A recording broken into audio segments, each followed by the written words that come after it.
pops off his hand at the store. A buzzsaw blade shoots out at him from a nearby construction site. He gets hooked in the face by a fishing line, and he almost loses a hand to a Chinese finger trap at the school carnival. Anyway, the two brothers eventually make amends and come to the realization that Pete needs to face down Foxy to break some curse. Pete rushes to Freddy's, but in his panic, he's hit by an oncoming truck and killed. Out of nowhere. It's this awful reveal that you absolutely do not see coming because you feel so bad for this kid. You're like, oh, he's apologized to his brother. They have a good relationship. They have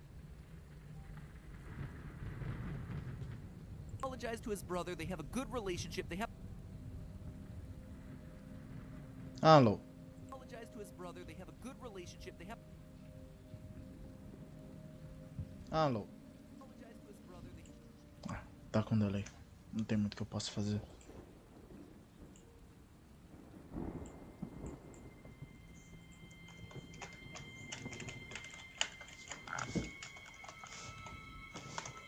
have a plan for getting Pete out of this after him being brutalized for the better part of a week. He's on his way to close off the story and then, bam, it just ends. And that would be where the story ends, except for one thing. Pete is still alive. Kind of. We pick up back in the hospital where Pete's soul is trapped inside of his own dead body. Pete is an organ donor. Against his will, I might add. Thanks a lot for signing me up for that one, Mom. And they just got an emergency request for, you guessed it, an eye and a hand. Pete is forced to helplessly watch as his body is taken apart by surgeons. Like I said at the beginning of this episode, this story is shocking. But what's even more shocking is the lore confirmation that we get in this thing. Pete's story 100% confirms for us that Foxy Bro, the older kid from FNAF 4 who repeatedly traumatizes his younger brother before eventually getting him chomped in the jaws of Fredbear, that is undeniably Michael Afton. 100%. Bora lá, né?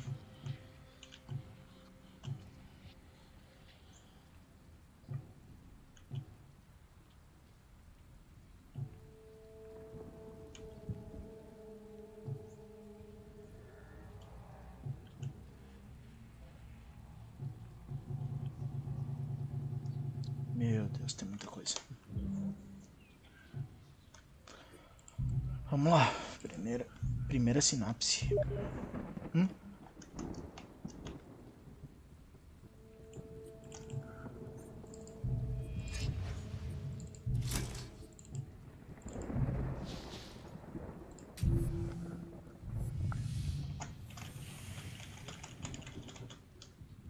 Careful. You wouldn't want my scalpel to slip into innocent flesh.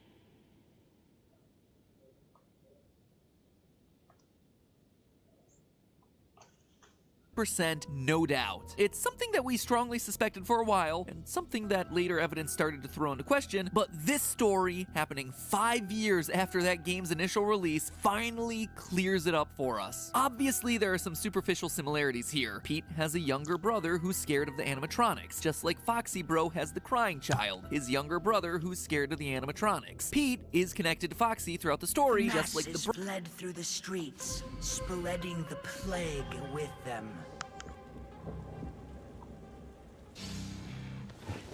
Eu espero que eles coloquem mais classes para as filhas.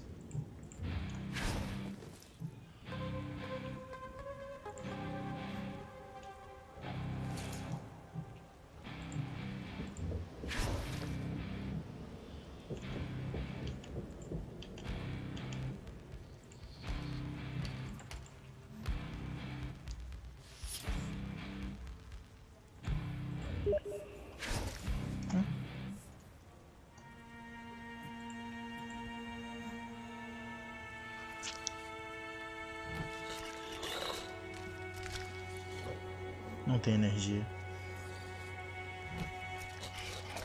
Também não.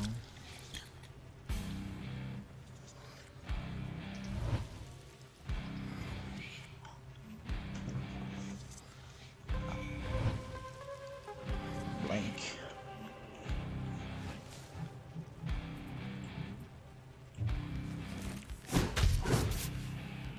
You can't stop progress.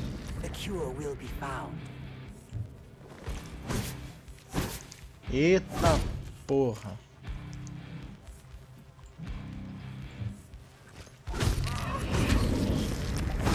tread them down.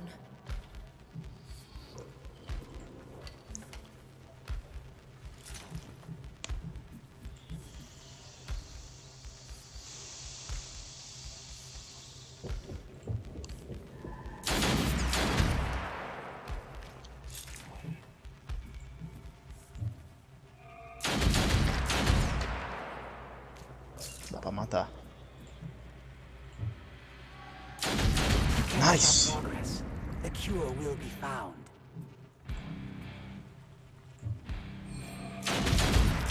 Memories of another life.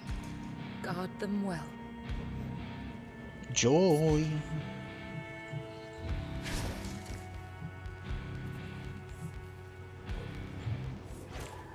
A clean cut.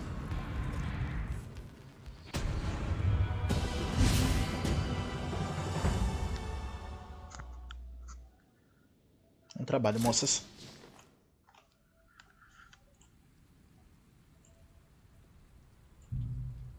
Come what may, we will slow suffering's progress. Ela ganhou uma trait. A Melody.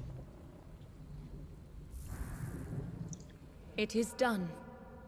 But what falls today may rise again tomorrow. Ela ganhou mais dano. Isso é bom pra caralho.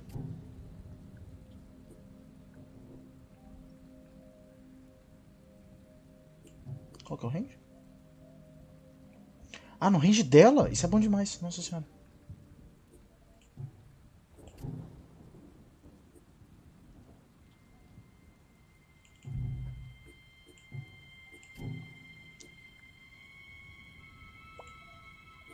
Vamos pegar o Shield Bash.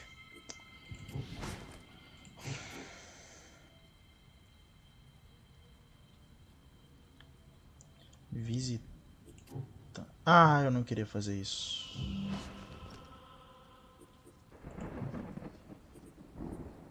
Deixa eu ver aqui.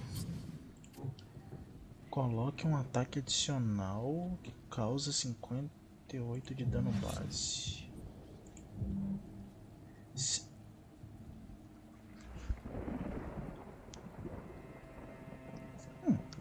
Interessante. Não é que não. Próximo dia. Suffering sends monsters. We will send our daughters. Our daughters.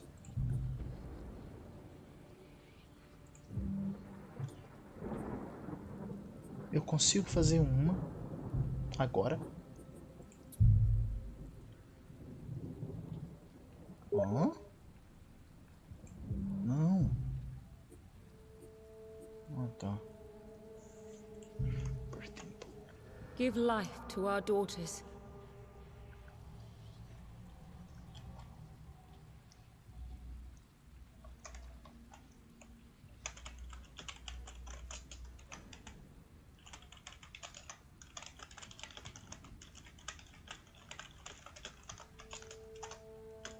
Brother in the Foxy mask. Pete and Chuck's parents are divorced, just like it seems William and Mrs. Afton are in the game, leaving the older brothers alone to care for their younger siblings. At one point in the story, Pete's hand starts to turn purple, which points us back to Michael Afton and sister location physically turning purple. And lastly is that final scene where Pete should be dead, but isn't, which exactly mirrors the iconic words of one Michael Afton. Father, it's me, Michael.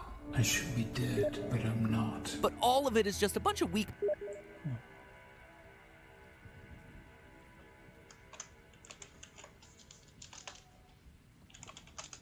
parallels between Foxy Bro and Michael and Pete, and Foxy Bro and Pete. How do we know for sure that all three of these characters are connected? One word, gum. People ask me a lot how I come up with these theories, and more often than not, it's small details that just stick out as off for the author.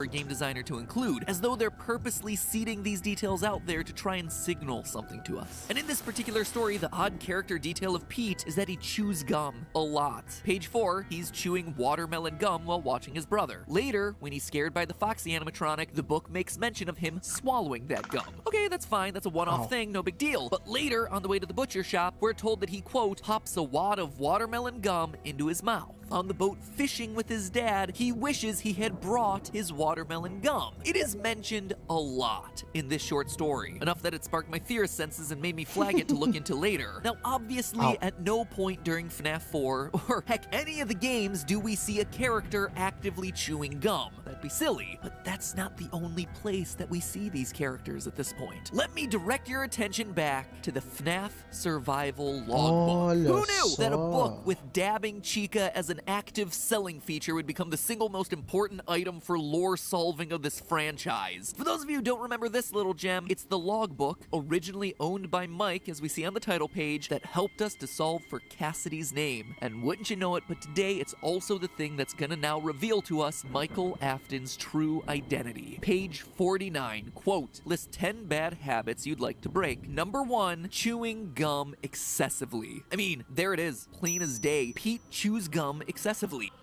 Interessante. Tá, vamos aqui. Please, guide her well. Mercy.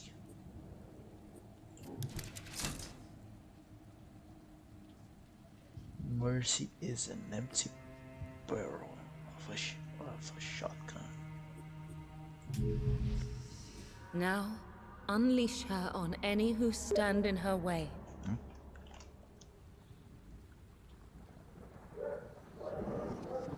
Quê?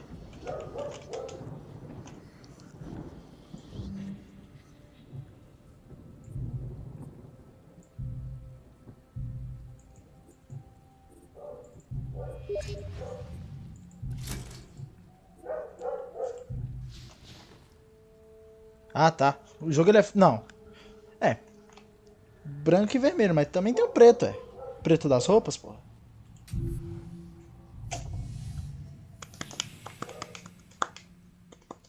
Careful. You wouldn't want my scalpel to slip into innocent flesh. Fazer o seguinte, eu vou tentar criar uma segunda. Here we cut and slice and skin for study.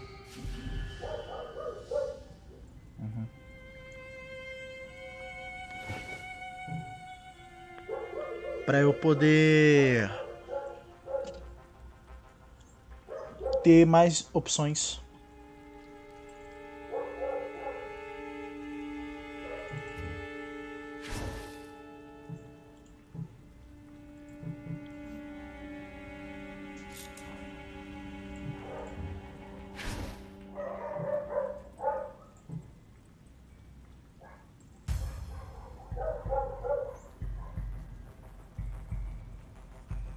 $450. Dá pra matar, ele não pode esquivar. Né, ele morre. You can't stop progress. The cure will be found.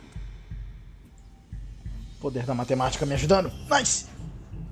Memories of another life. Guard guardião. them well.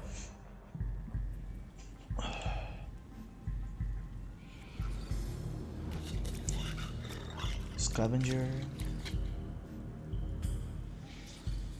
Scavenger. Nossa, só que a Melody vai demorar demais pra agir de novo. A Joy vai ter que se virar contra esses dois. A Blank tá de boa. Ela mata ele. Ela tá dando pra caralho. Não, ela não mata. 200, 400, 624. Dá pra tentar. Dá pra forçar, na verdade. Porque até chegar a vez dos Scavengers, já foi a vez da Joy. Agora é torcer pra ela não trollar. Errar os golpes. Com a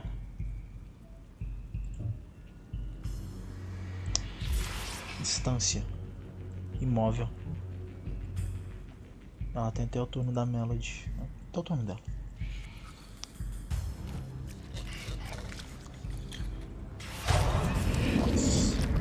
Shred them down.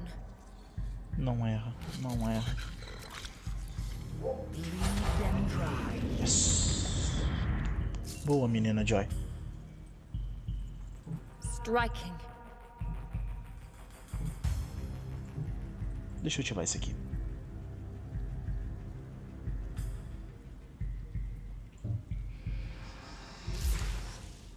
E pular o turno dela.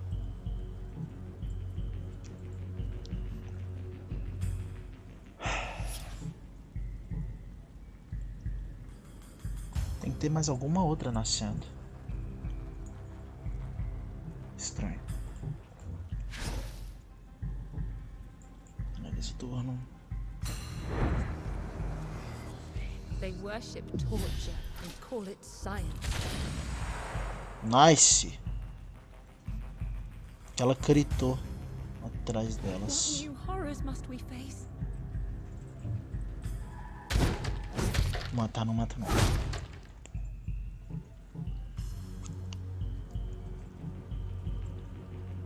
Pra cá.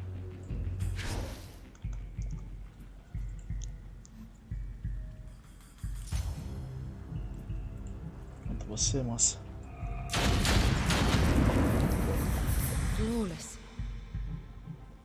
Pra cá, se afasta. Já tomou dano demais, 10% é muito dano.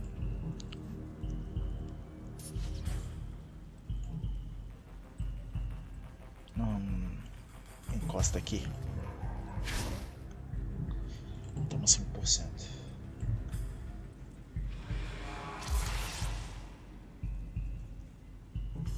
Porque aí quando esse aqui levantar. Ah, ele é ranged, velho. Tomei dano à toa.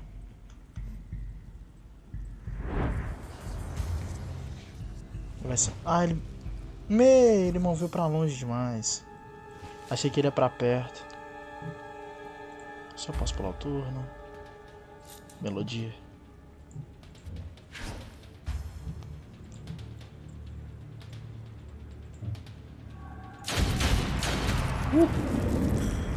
Whatever we can to prevent this torture.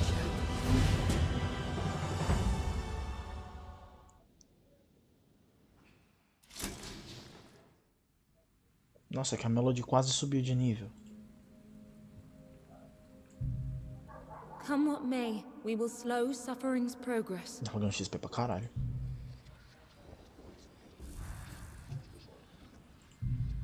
Suffering has lost the link here. For now. Ah, é porque a Joy se tornou arrogante. Não, não é ruim não, mas... É porque pra curar ela eu vou precisar de alguém nível 3, né? Plague Seeker. Ela tá muito forte.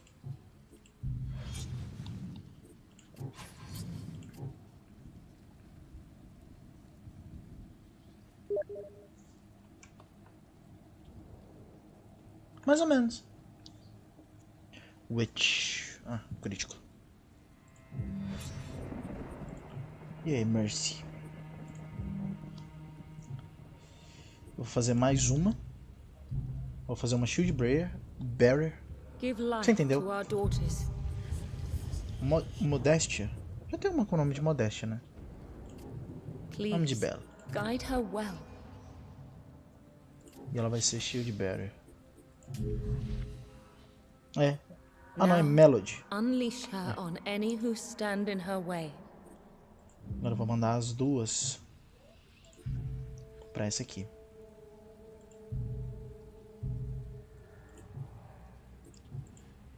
E eu não vou dar memórias pra elas.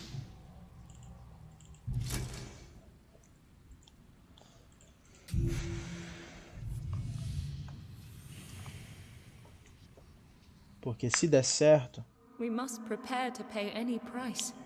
elas vão ganhar bastante XP. E vão conseguir acompanhar as outras 3. E se eu conseguir sobreviver, vencer no caso, Who did they bleed here for their Caralho, precious que são cure? 8 inimigos aqui.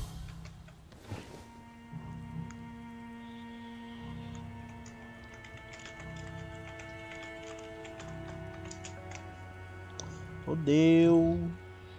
Muito. Tem 4 agora e vão vir 4. Eu tenho que jogar muito certo isso aqui. Vem pra cá. Tô num canto.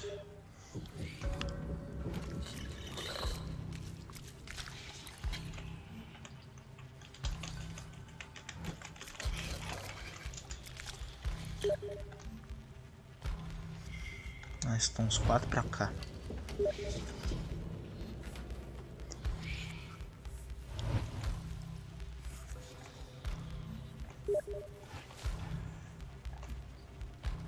Nossa, fodeu muito.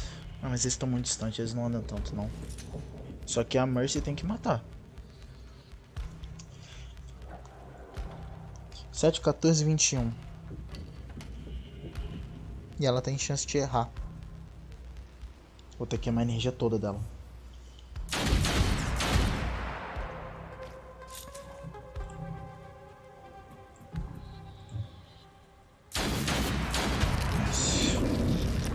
A bitter victory.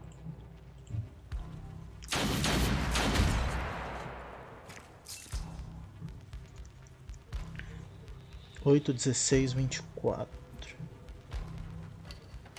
Talvez dê pra matar. Ele tá com quanto de HP? 26. Ele vai rushar na Belly.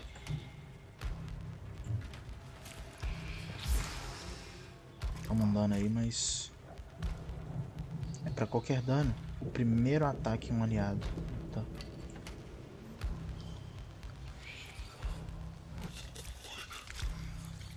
Sabia. Striking.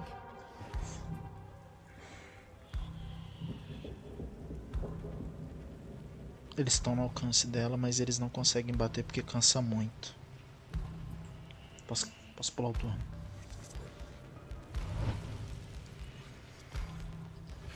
Eles conseguiram bater do mesmo jeito. Ela vai tomar dano pra caralho.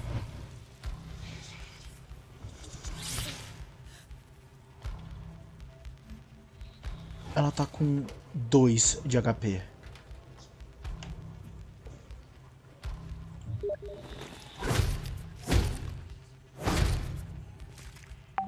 Meu caralho de asa.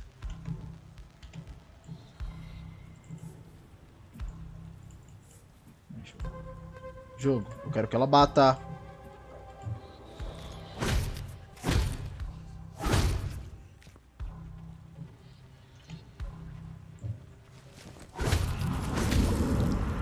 Impressive. Nossa, fodeu muito, Mercy. Shift has just arrived. Você vai ter que fazer milagre, Mercy. Memories of another life. Guard them well. Eu vou usar a Belly pra sacrificar. Ela tá com 2 de HP. Mas eu acho que ela vai curar exatamente 2 de Can't HP. stop progress. The cure will be found. Mercy, você vai ter que fazer milagre de coração. Aquele de cima. Não é ranged, não é ranged, não é ranged. Ok. Butcher. Tá, uma missão com 2 já é suicídio. Aqui. Esquiva, filha da puta.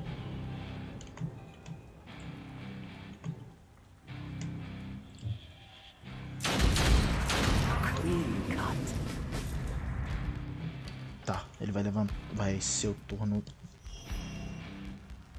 Memories of Dá another pra life. passar. Aí vai nascer mais um Guard them well. embaixo, eu acho. Ah, não. Nossa, a gente tem que sair daqui agora. The veil grows weaker. His power stronger. Sair daqui agora. Porque vai nascer 2 aqui, ó. E eu não quero perder a Belly. Porque ela, por mais que ela esteja com 2 de HP, ela é cura. E buff pra outra. toda sacrificada quando vai pra uma irmã, no caso assim, vamos chamar assim. Ah tá, Butcher, ok. Não venha ranged, não venha ranged. Só Butcher, ok. Todas sacrificadas, elas buffam a irmã que ela morreu por ela. Fez sentido? Ou eu laguei muito na hora de falar? Nossa, fodeu muito. Vou ter que fazer tudo que eu posso agora.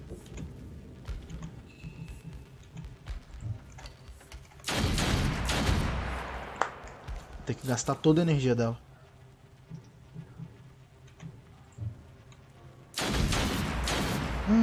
Nossa, mas ele tem chance de esquiva? Ele não tem chance de esquiva, ele esquivou. Sacanagem. Ah, matou. Shatter them. Prepara. Memories of another life. Guard them well. Já foi 20% dela, mas a outra foi 99%, então vale a pena.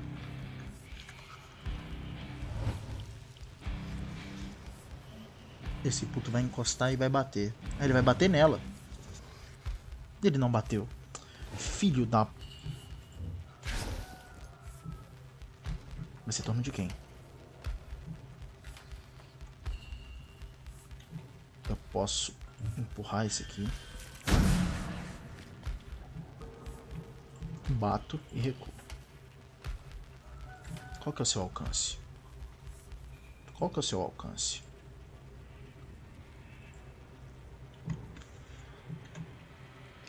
Você chega aqui atrás. Ah não, então tá mec, dá pra bater. Ah, velho, elas estão errando. Quanto de movimento eu vou te mandar pra trás? Muito pra trás.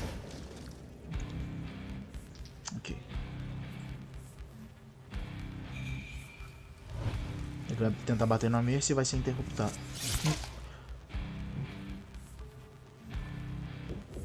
Ai, não interrompe o dela.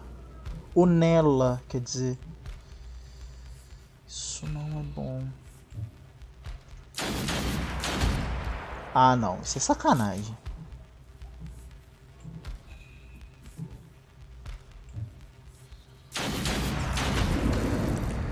A bitter victory. Acaba o turno. Aí vai ser o turno da Bella. Vou mandar ela aqui pra frente de novo. Stun o cabaço. Aumentar ainda mais o delay dele. Que não fez diferença nenhuma. Ah, mano. Isso é sacanagem. Ele vai focar a Bella.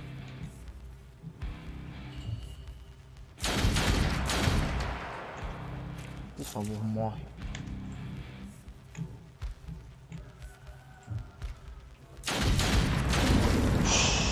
Impressive. Difícil.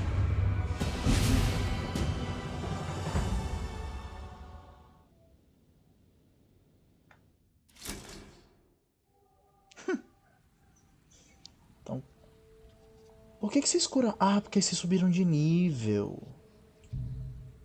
Come what may, we will slow suffering's progress. E a Mercy ganhou XP pra caralho. E ganhou uma trade. Vamos ver o que ela ganhou. Another threat has come to an end. This time.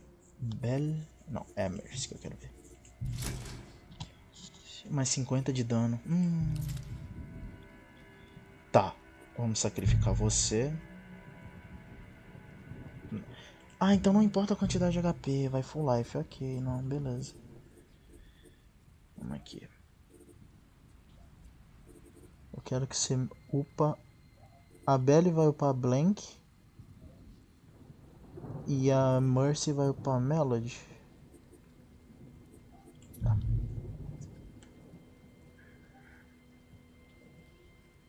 Não, eu não quero que você cure a Joy. Ou você só pode curar ela? Ah, é sério? que você só pode upar ela?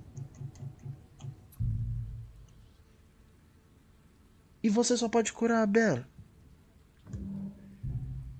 Tá, a Blanche eu entendo, ela tá com pouco HP, ela tá full life, mas...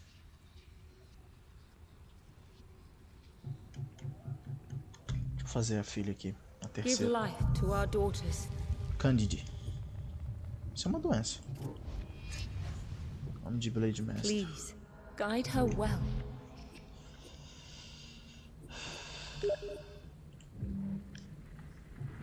Now, unleash her on any who stand in her way.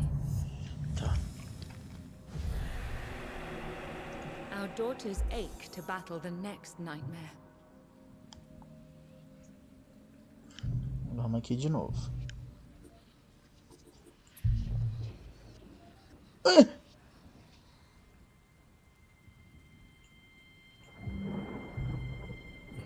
Deixa eu ver aqui. Melody. Regenerar. Eu não quero que você... Por que você tá puxando a Candy? Ah, dá pra escolher. Ah, não, não. Porra, tranquilo. Porra, não sabe ler? É foda. Você... vai upar a Belly.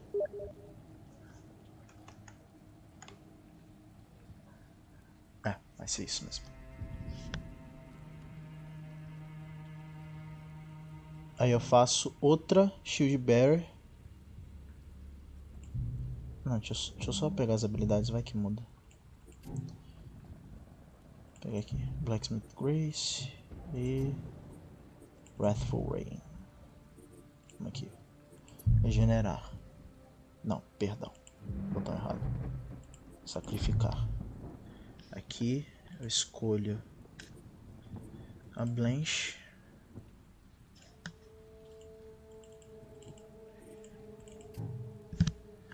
Shield Bearer para Shield Bearer. Não faz diferença nenhuma.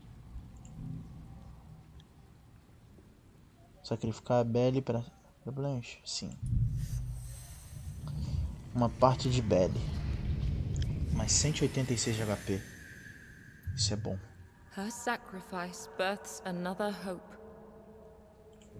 Só que agora... Próxima missão.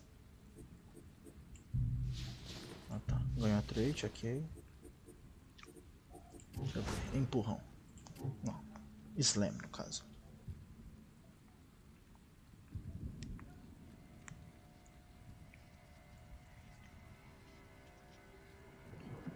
Tá, eu não tenho dinheiro, então nem vou tentar.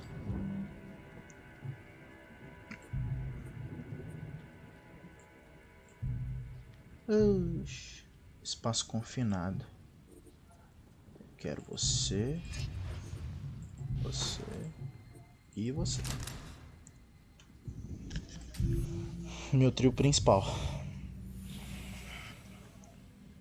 Se alguma delas morrer, eu tô What fudido. more must we sacrifice before the end? Michael Afton chews gum excessively. Pete eventually turns purple and comes back to life after being dead. Wretched stench Michael to mar Afton... a vile horror. Tá.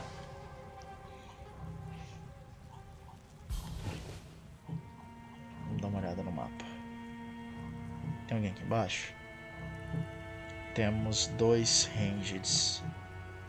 E aqui em cima temos 2 melis. Fodeu. Essa luta vai ser difícil.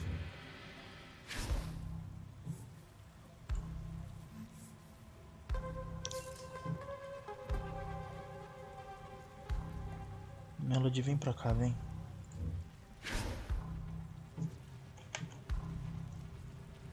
Pera aí, deixa eu... Esse alcance de movimento. Você alcança todas. Não, isso não pode ficar vivo, não. Deixa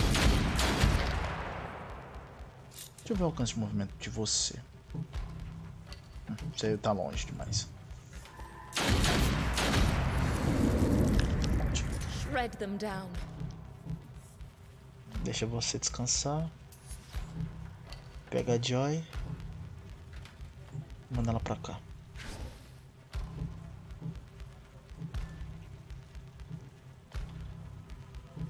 Posso colocar você aqui? Não, ali você já tá no range dele.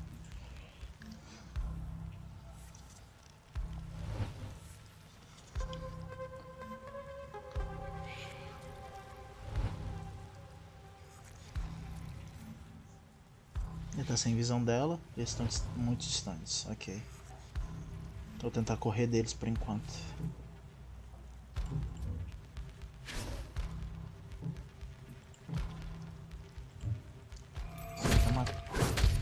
Matando ela vai dar dano pra cacete.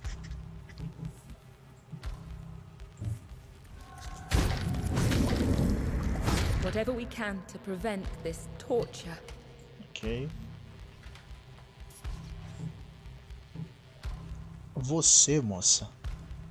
Acho que eu vou chegar um pouco pra frente. Tô ligado, desperdicei o turno dela, mas tem problema não.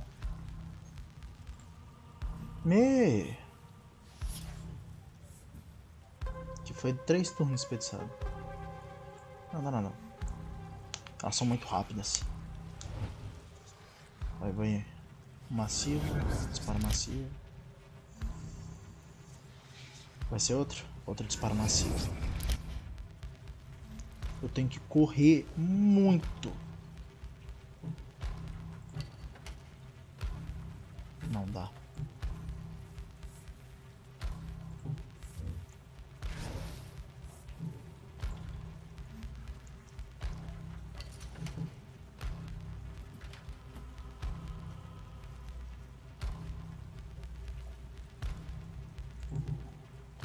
Prepara esse aqui. Não tem problema você tomar dano não. Daqui a pouco eu vou te curar. Vem pra cá. Não vou disparar. A primeira vai ser de quem? Desse daqui. Então, vou mandar você pra cá. É 25. É primeiro que o dele. 30 iniciativas, não. Vou ter que bater. Se eu bater eu não consigo. Tá. Vai ser junto com ele.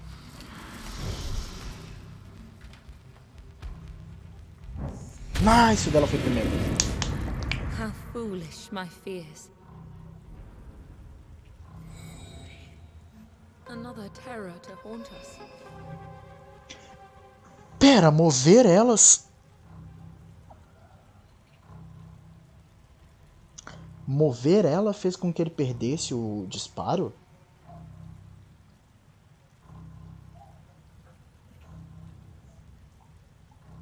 Ou será que foi porque... Não, ela tá dentro do campo de visão dele.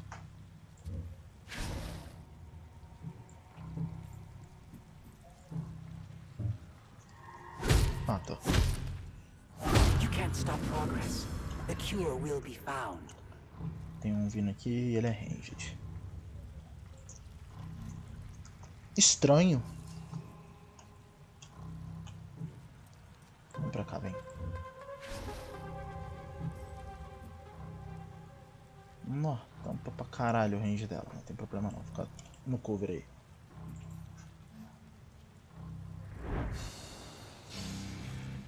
Vai tentar Massive Shot? Vai. Reanimação. Ah tá, não é dele não. Another terror to haunt us. Tem um vindo aqui. Um Butcher. Cadê o terceiro? No outro canto do mapa. Ah, Mac, você tá tranquilo. Quem que é? Melody? Nunca vem. Desce bala nele. Striking. Isso é bom. Ela tá tão forte assim.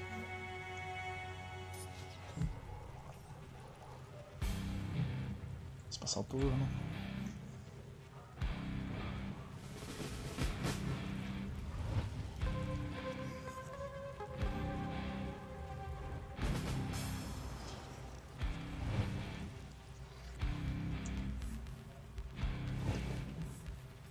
Blend você mata, né? Mal por um vai atravessar o limite. Não dá nada. Aproveita pra matar. Nossa, ela não matou. Mas esses açougueiros têm bastante vida. Matou. Progress has its setbacks. Sala. Ela tá no limite do alcance dele. Vou colocar ela aqui.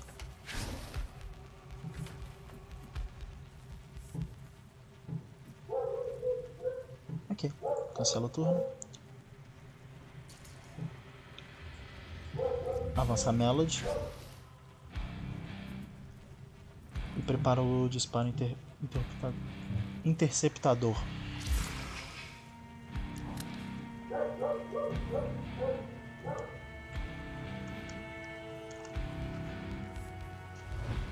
Ele vai atacar a Joy.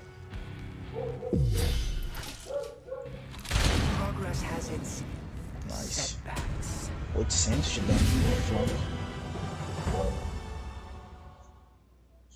Memories of another life. Guard them well. Nice, as três subiram de nível. Come what may, we will slow suffering's progress. Boa, a Blank subiu de nível também. Suffering has lost the link here. For now. Plague Seeker, bom. Bom demais. Melody se tornou arrogante. Isso não é bom não, ela tá ganhando pouca XP. Mas tá ganhando mais crítico. Vamos aqui, germinar a filha. Give life to our daughters. Tem uma Hope? Please, guide her well. Não, tem não. Mais uma Shield Barrier. Não, Now, tinha Hope mesmo. unleash her on any who stand in her way. Só posso usar 3 de 6. Só vou usar 3 de 6. Dona Mercy, Candide e Esperance. Tem algumas habilidades? Quais são suas habilidades, sua moça? Ah, ela tem o Evading Shot. Mercy, Cândida e Esperança. Eventually turns purple and comes to life after being dead. Pete is an older brother You wouldn't want my scalpel to slip into innocent flesh. who scares his younger sibling using Foxy. Foxy Bro in FNAF 4 is an older brother who scares his... this child. What forces they Eita, que eu array nunca tinha visto esse against mapa, an não. innocent?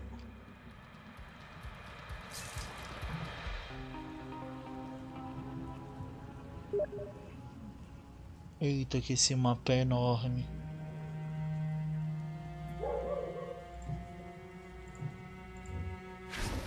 Tem 2 rangers ali. Nossa, tem 5 inimigos aqui.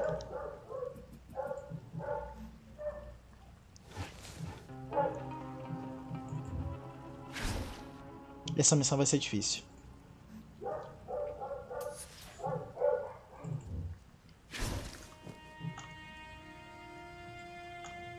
Bertiris. Diris.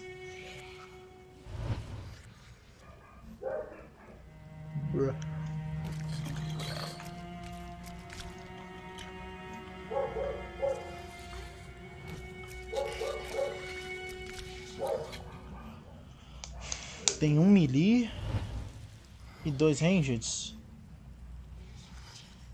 3 melees e 2.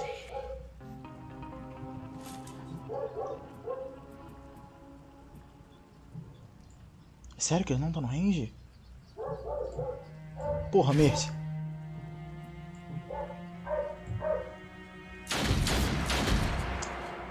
Porra, você tá dando dano, hein, fia? Caralho. Perfeito. Menos 1. Fiz o turno. Finaliza o turno. Essa aqui vai ser a Mercy que vai jogar.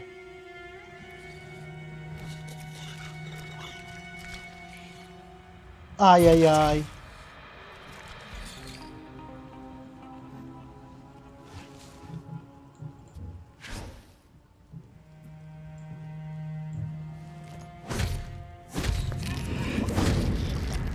revel in her strength. Seria bom se desse pra rodar o mapa.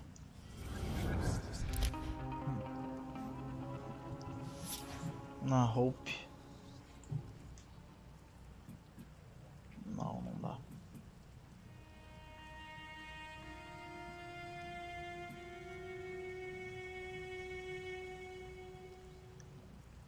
Ah, se tivesse um quadrado pra frente.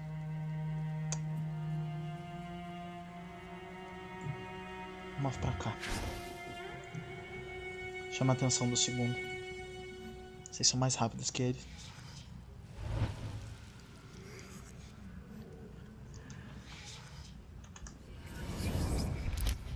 Belas tetas.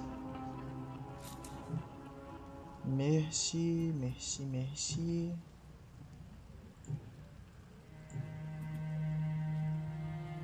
Vai estar no alcance se eu vier pra cá? Vai, mas eu não vou. Mas eu vou queimar a energia dela. Não tem problema não.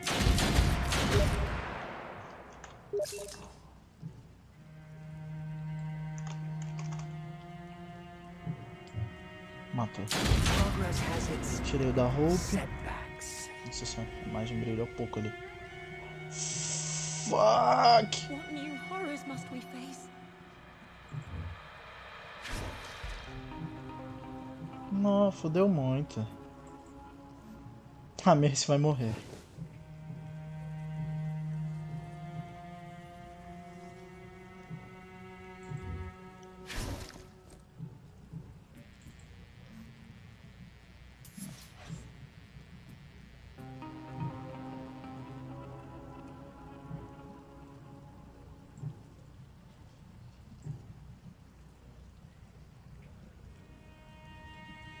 Ela consegue matar.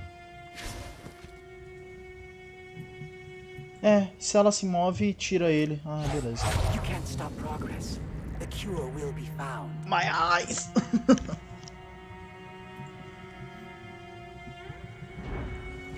Scavenger. They collect pieces of broken souls. Vai na Hope, vai na Hope. Tá, ele não bateu. Ele foi amigo. Esse vai. Esse é certeza que vai bater. E ele tá olhando pra Mercy. Eu não gostei disso. Ah, graças a Deus ele não bateu. Pra respirar aliviado. Não erra, não. Exquisite.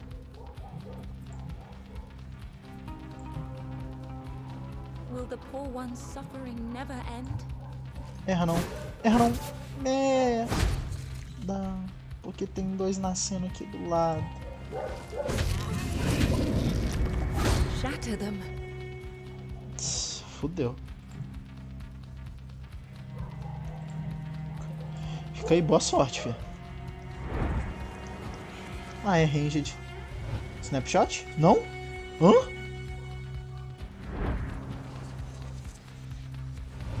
Nossa, foram amigos demais.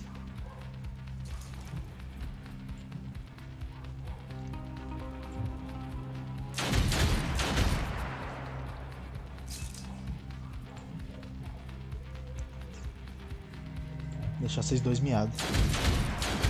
Nossa, que eles foram amigos demais. Caralho.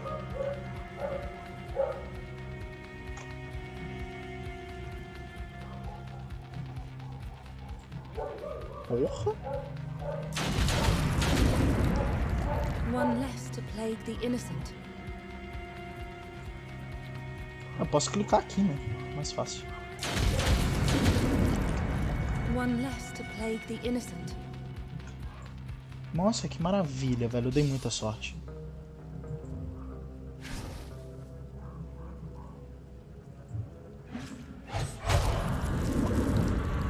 No mercy.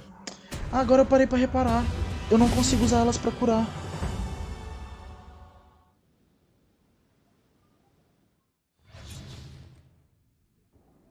A Mercy eu consigo usar. Ao menos ela. Let her flourish.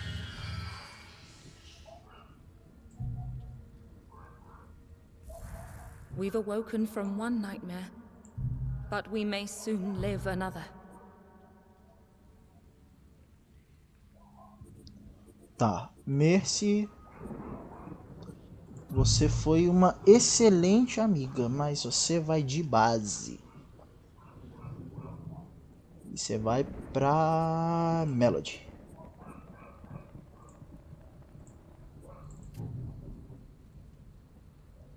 Aumentar a chance de esquiva e 1% de chance de crítico. Que merda.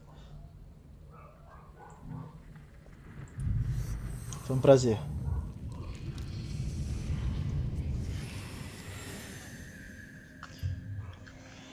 I feel her light grows stronger.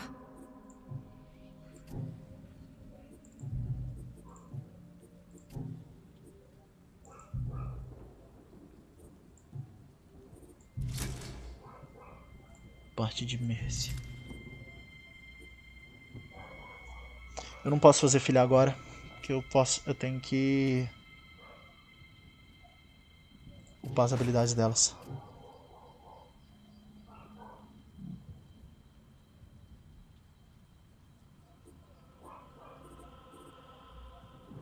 Isso aqui é bom.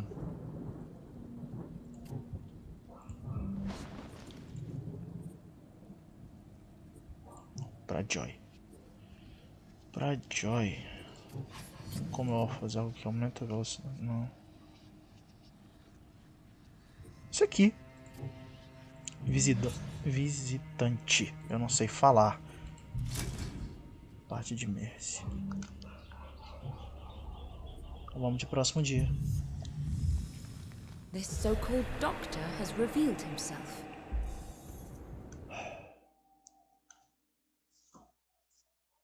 Cut deeper. Deeper still. The answer hides, buried in the flesh. Life unworthy of life feeds our inquiry. What we do is a mercy to the world. A mercy.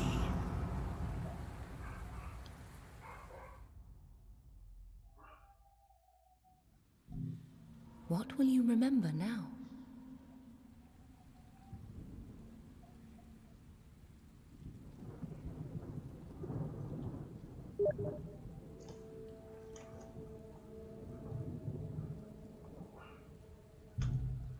Viu aí o que acontece?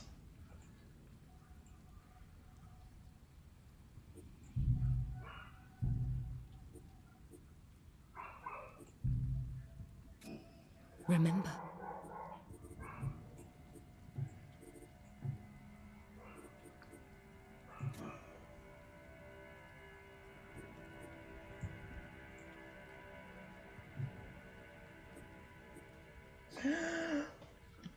Isso é bom demais. Puta merda.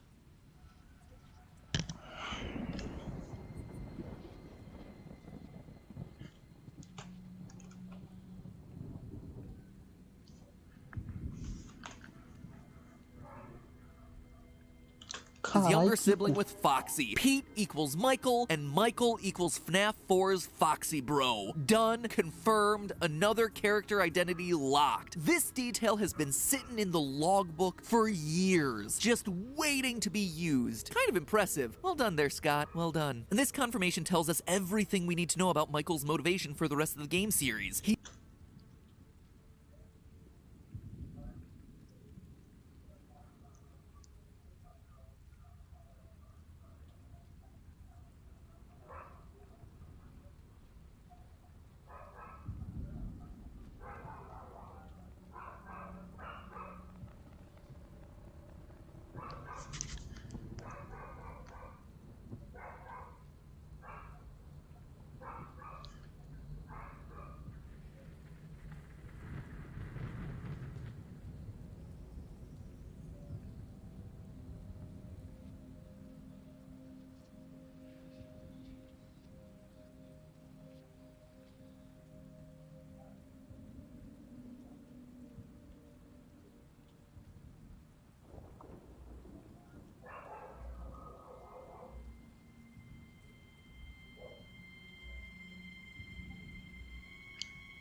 He's avenging his brother's death, the one that he made happen. When Golden Freddy appearances are accompanied by the words, "It's me," it is literally the younger brother saying, "It's me. I'm here," to his older brother. But of course,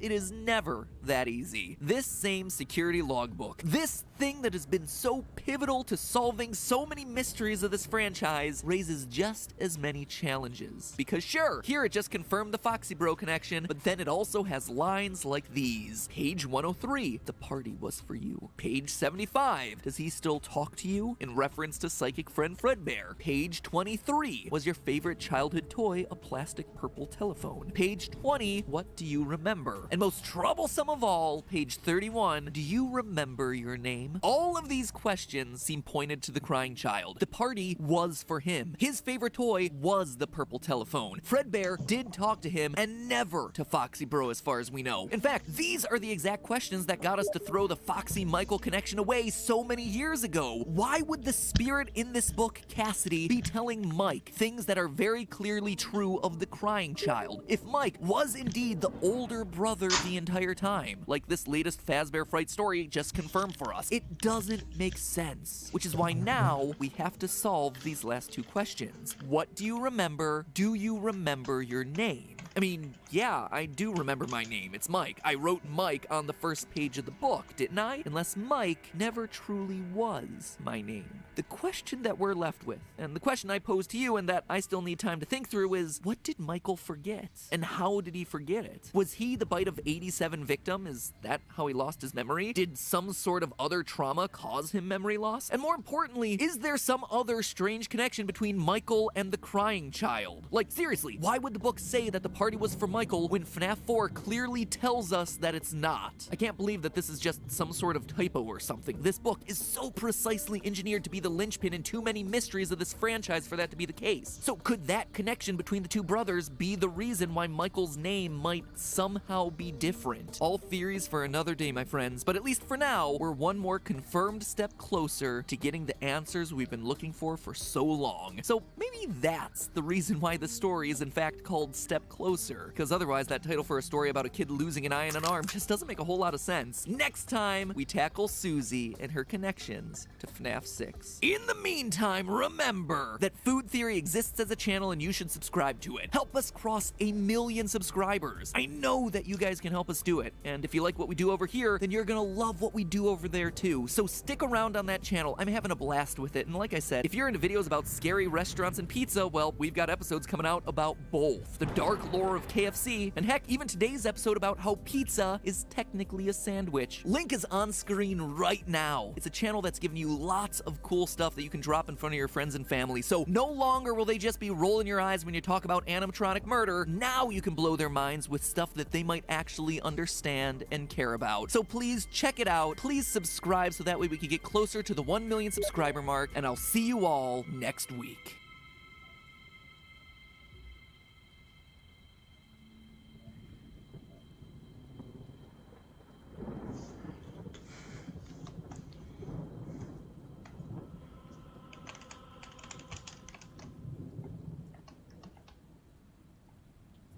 Oh, I've always wanted one of these. Let's see, this button makes an orange portal entrance. This one makes a blue portal entrance. Let's try it out. Oh, this is gonna be fun. Works just like in the game. This is gonna be so cool. I really should have thought this through. Hello, Internet. Welcome to Game Theory, the show that's been thinking with portals since 2013. Seriously, that first portal video that we did went up over 7 years ago, all about the secret dead bodies inside the companion cube. Man, I still love that video. Speaking of old memes, by the way, this isn't the only portal video that I'm releasing today. I also did one on the cake is a lie, and the fact that the meme is actually true. Cake makers are, in fact, lying to you. Why aren't you seeing it on the channel? Because it's not here, it's actually on my newest theory channel, the third.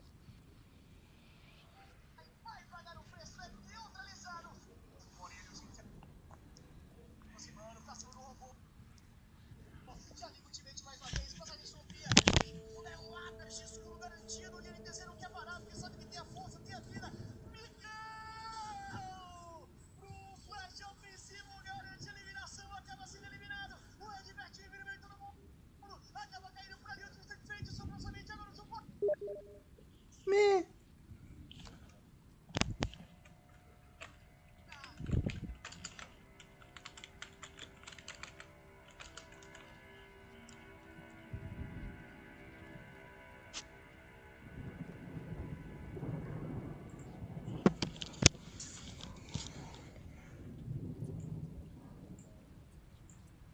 E aí?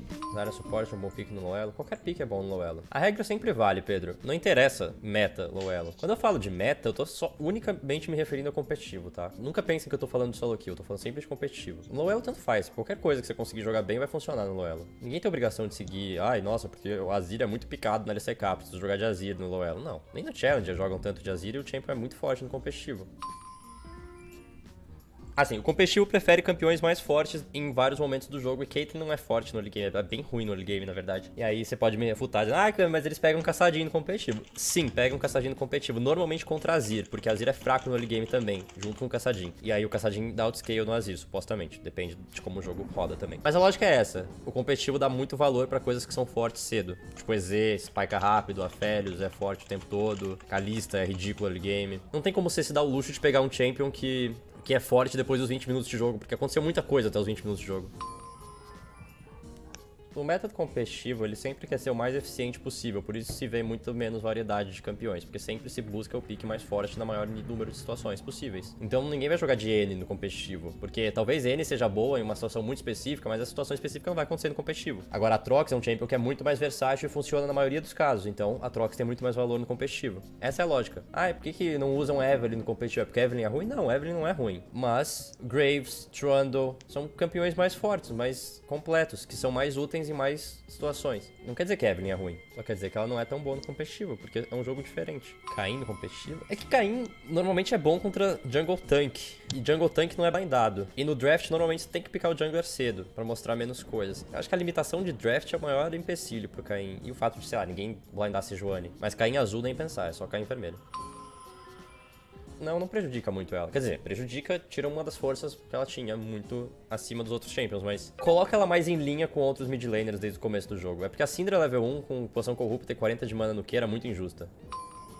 MF é forte. Eu acho que ela não é mais a melhor da carry. Kalista, Aphelios, EZ são acho que melhores. Tem que ver como é que vai ficar EZ agora depois do nerf da Dança da Morte, mas EZ já era muito sólido. EZ é muito roubado, competitivo, né? E tem que ser bom de EZ, não adianta ser um EZ cansado. Vai ter que ser Zyra. Vai mid. Ah, me deixaram em mid.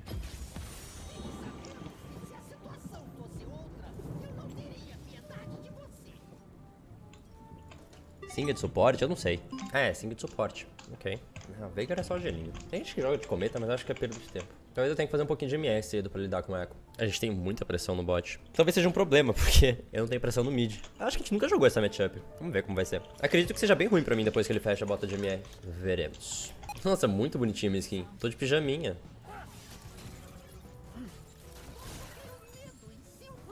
Toma.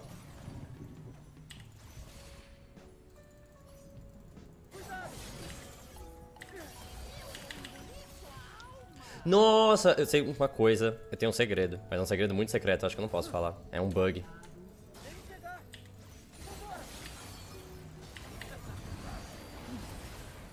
Ai. O Nasus estaca o dobro no Aran. Eu tenho certeza que tá bugado, porque na descrição fala que estaca tipo 12 por minion e tá estacando 24 por minion. Eu não sei se é bug, mas estaca 48 por catapa e champion. Nasus no Aran. Então não façam um Nasus AP, pelo amor de Deus. Nice. É claro, eu não sei como aconteceu deles terem morrido cedo. Não faz sentido, eles são muito mais fortes. Karma e EZ tá doido. Acho que são os dois bonecos mais fortes do patch. Não, quer dizer, na minha opinião, Karma é muito roubado, tá? Eu não sei se as pessoas dão o mesmo valor igual eu dou pra Karma, mas eu acho que Karma é o champion mais forte do patch. Eu acho, Camicat. Minha opinião pessoal apenas. Mas eu gosto de jogar de Ziggs, então claramente não sei de muita coisa. Agonia sair da base com 80% da mana. Agonia é perder minion porque saiu da base com 90% da mana.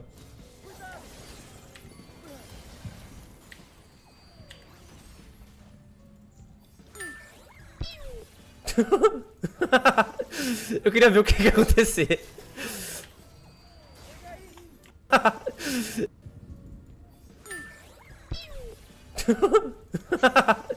Eu queria ver o que ia acontecer.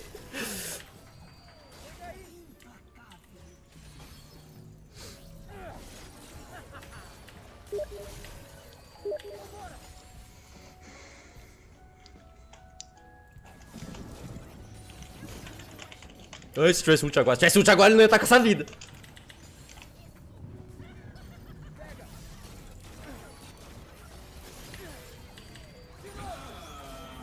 Ah, não.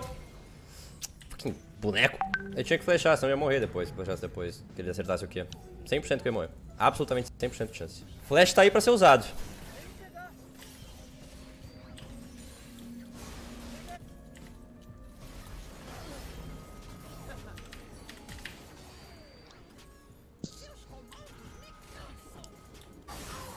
Posso ficar aqui?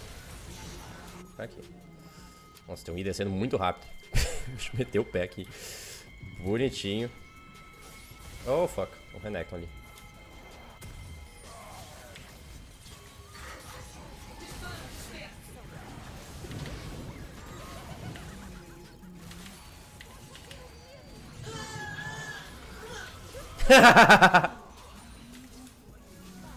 Olha meu pijaminha, cara. Eu sou um ranzinzinho, não me subestime.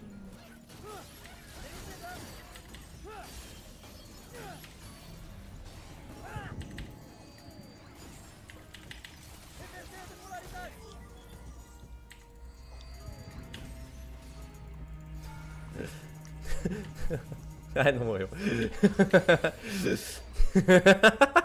Ai, eu amo esse champion, cara. Eu amo Veigar, é muito divertido. Pelo amor de Deus, eu sou pijaminha. Ah, que isso?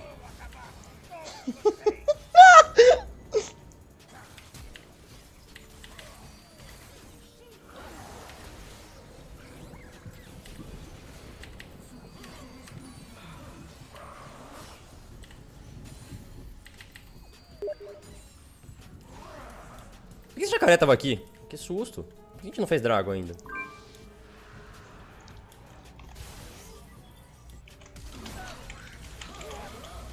Ele ganha? Não.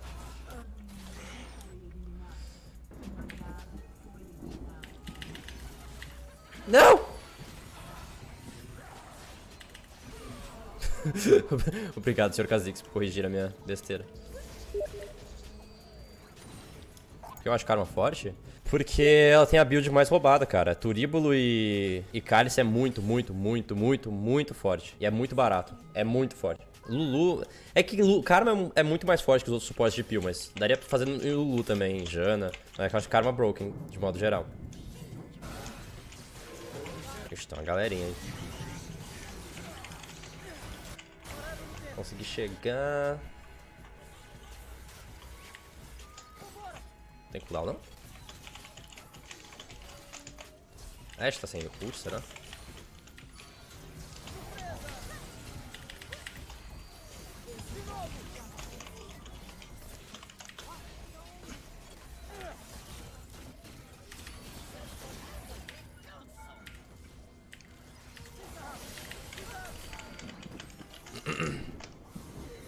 Olha, para o wave. Nossa, perigosíssimo esse pinstouro aqui.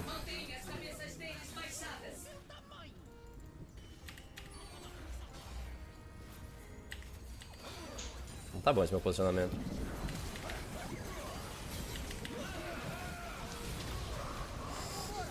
Eu não queria estar ali.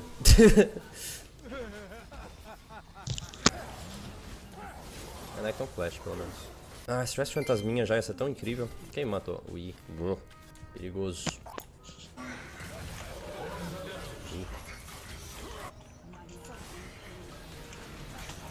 Ai.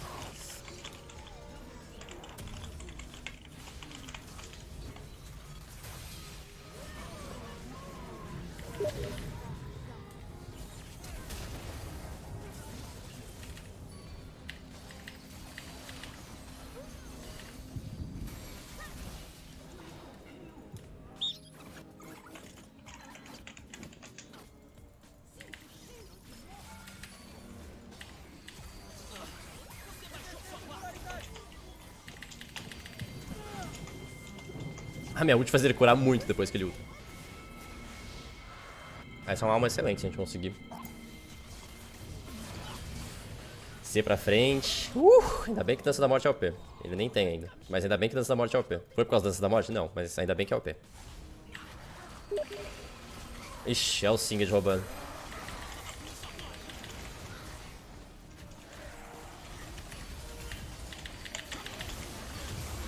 Meu Deus.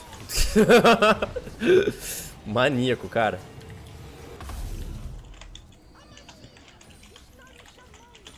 Ah. Poxa.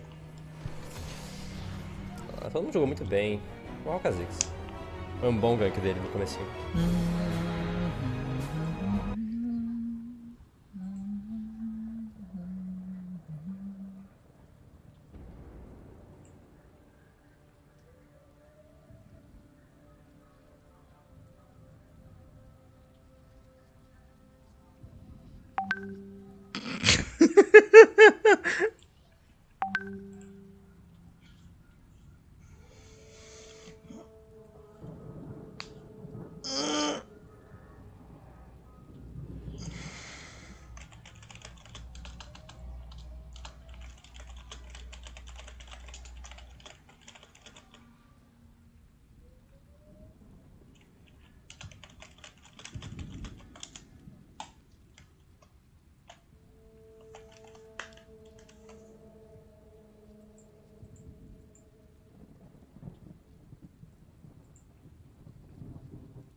Son? Son? Son? What? Why is there sun? What's going on? What? But this isn't right. The bricks outside can't be gone. I mean, we just got married. And they took my wallet! You know what? I don't believe you're gone. I reckon you're still out there. And I think once everybody's let their guard down, you'll pounce from your hiding place and crash down and flatten everybody. Oh, damn, I forgot. I'm one step ahead of you, Bricks. Yeah, you're not going to catch me out. No way. Knockdown may be lifted, but I don't buy it for a second. No, you're going to cover it. Let's take a look at some Pixar. Pixar is a digital animated movie studio that was directed by Pete Docter and John Misconduct, and since the mid-80s has not only produced groundbreaking work that would influence computer graphics and film for the rest of time, but has also crafted many a brilliant film at the same time, some of my favourites being Toy Story 2, The Incredibles, Brave, Coco, and Ratatouille. Pixar is short for Pictures. But that doesn't mean that pictures are the only thing that they've attached their name to. Even as early as their first animated feature, Toy Story, Pixar all of a sudden felt like a farmer the size of a house and were ready to sear their brand onto every submissive cow that wanted to be milked, and one of those cows was video games. Yes, just like with DreamWorks Animation Studios, the very second that Pixar saw any ounce of success, which just so happened to be with their first ever movie, the video game tie-ins were sure to follow, ready to milk all of the kids. Actually, no, that sounds really bad. Don't milk kids. And today I'm going to look at a load of them. A metric butt ton of them. I'm not even kidding. Look, I've got like 23 of these. Look, I'm drowning in Pixar games. I don't know what. To be honest though, I have higher hopes for these games going into them than with DreamWorks, not only because Pixar have a higher batting average of good films, but also a higher batting average of good games, at least from what I've played anyway. In the distant past on this channel, I've taken a look at 3 Pixar games, and I thought they were all pretty great. A Bug's Life on PS1, despite what critics that probably don't wash say, I think is a great time. A stage-by-stage collectathon and enemy hunting game with decent visuals, decent controls, and incredible music. I mean, it's as good as one could expect from a game about sticky insects that stand in place and turn into an electric toothbrush. Even better, at the end of the game, you get to chase down and stop Kevin Spacey from touching everyone inappropriately. How about Toy Story Racer? Another great PS1 game and one of the most underrated kart races of all time, if you ask me. With some of the smartest and most unique track designs ever, mixing with bouncy controls that feel exactly like you're messing around with an RC car. And of course, there's my personal favourite, Toy Story 2, which is basically if Mario 64 was thrown into the Toy Story universe with ingenious open levels to explore, tight responsive controls, badass power-ups, tricky challenges, a mania Toy Story 2, and a rapid-fire super laser. Also, Buzz looks like a bloody potato. To infinity and be. The other 19 games, though, I've never touched before. So let's touch them. And while we're talking about Toy Story, why don't we start off with the first ever Pixar game that was ever released, which is nowadays infamous for the weird as hell graphics, the uncanny environments, and really weird blocky gameplay. Yeah, I'm going there. There's Toy Story on the Game Boy. Yes, remember this one? Toy Story 1? On the Game Boy? We can point and laugh at the SNES version all we want and mock the lack of Silicon graphics computers. But I thought it would be way funnier to play the most primitive video game from Pixar at the time that it was released.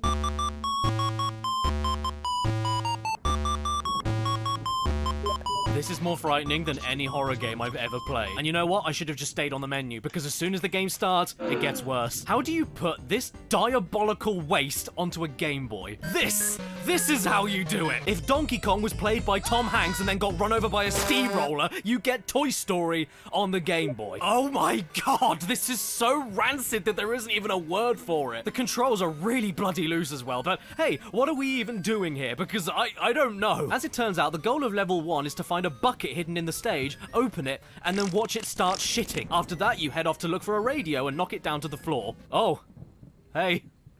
You okay there, Hap? This is one of the most mangled things I've ever seen. Why didn't they just do their own art style instead of taking the entire SNES game's graphics and trying to squeeze it all into a creamy brick? Just look at this aggressive amount of green. It's hurting my eyes. Do we need to call child services? Does Andy live in mold? These controls, I can't even begin to explain them. They're just completely... Ah! What? That's it? The level's over? Woody, are you okay? Do I need to call an ambulance? Anyway, so... That's it?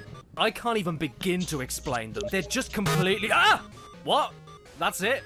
The level's over? Woody, are you okay? Do I need to call an ambulance? Anyway, sorry, the controls. Yeah, I mean, I know you can't feel the controls watching this video, but I'm sure you can get the correct idea by just looking at this footage. This isn't Toy Story, it's Alien. Not just because of the green and black everywhere, but because we float around so much we must be in space. And no one can hear you scream. Just you try and do anything in this game. Just you try. Swinging by a grapple? Nope. Jumping upwards through platforms? Nope. Timing your jumps to pump a balloon at the right time to launch moving toys into a box? Nope. And can I just ask, what is it with this game and excrement? Rex, you look like a gnarled up turd, and I'm really not a fan of your running animation.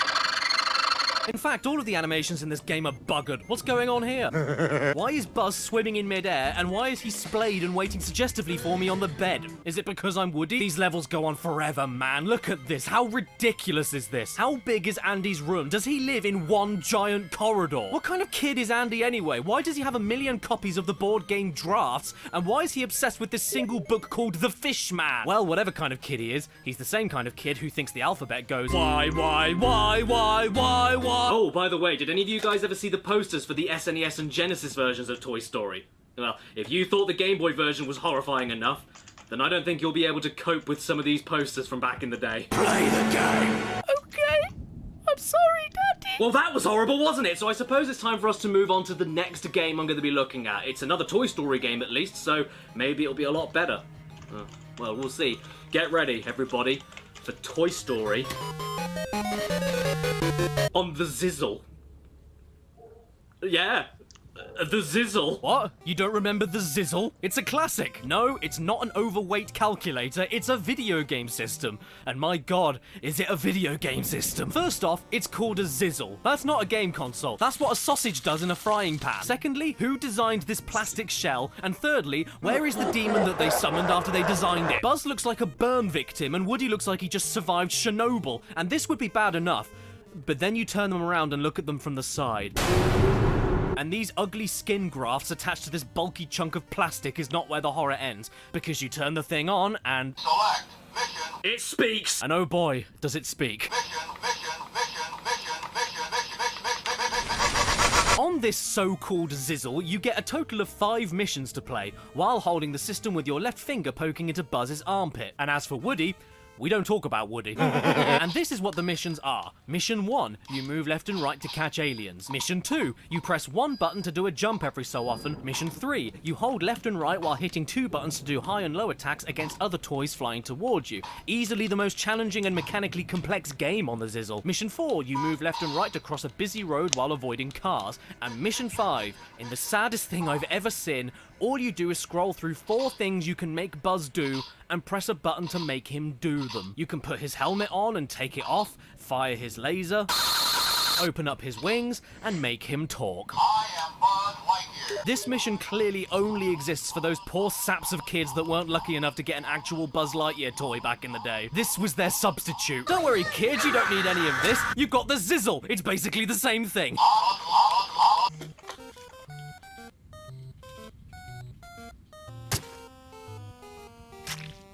Oh!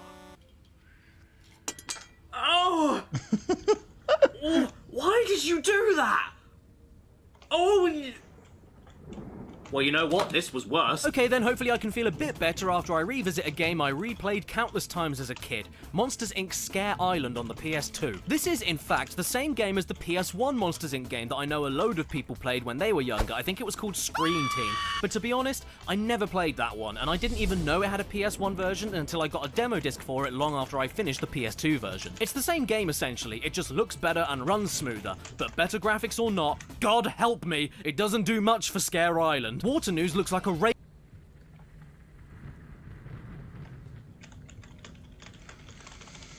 raisin, and Sully here has more teeth than face. Welcome to Monsters Incorporated! Onto the training mode then, and who do I pick? Well, based entirely on the way that they walk, I'm not a fan of Sully's extending stretchy neck, so I guess I'm gonna have to pick Mike. Booga! I think I made the wrong choice. I wonder what happens if you pick Sully. Hey, I'm the monster. Oh, you are? I didn't notice. This training mode sucks, no other word for it. I get that it's a tutorial to ease younger players into the game, but this goes on for way too long, since each room of the stage goes over every individual move you have. There's a room for jumping, and a separate room for double jumping. That's how redundant this whole thing is. And in every single room, you get to listen to Roz talk at you, and after a while, she starts to sound like a massive sneeze. So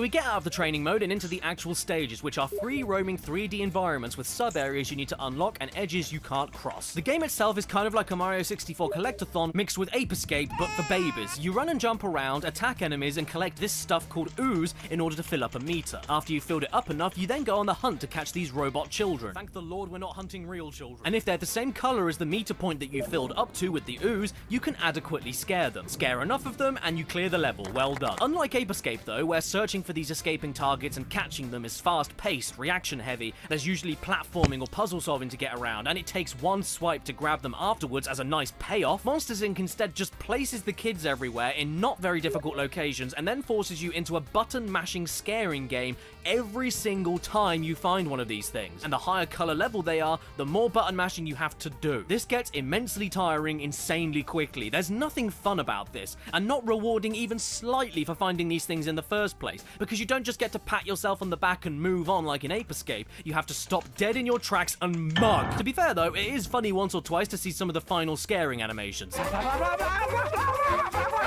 In fact, while we're here, was I the only person in the world that thought it was completely backwards in the movie that Sully was considered the scary one and Mike was considered the funny one? This thing is freakish. Why aren't kids scared of him? Look at him. The worst that Sully can do in this game is...